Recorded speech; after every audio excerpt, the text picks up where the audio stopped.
салом алейкум дӯстони азиз, хуш омадед ба канали мо.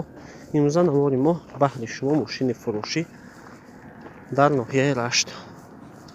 Opel соли барориш 93 бензин. мошин дар ҳолати хуби техникӣ қарор дорад.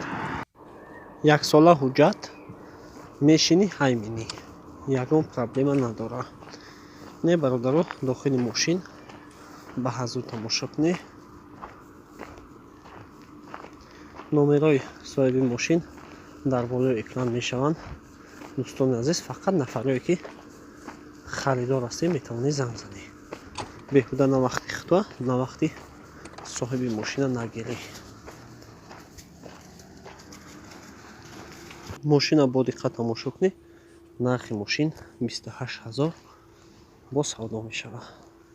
нафаре ки харидор ҳастанд метавонанд ки занг зананд, савдо кунанд.